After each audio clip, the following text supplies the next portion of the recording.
视频中会刷马桶的狗狗叫轮胎，它非常聪明懂事。在家里，它看见爸爸感冒了，准备去拿药，发现没有，它只能拿上钱，出发去给爸爸买药。在路上也会老老实实的遵守红绿灯，急忙跑到药店买药，回到家把药给爸爸。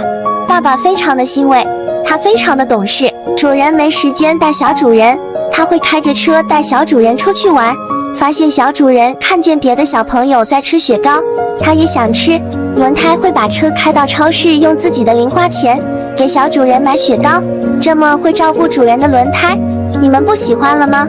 还不转发收藏，不然下次就找不到我了哦。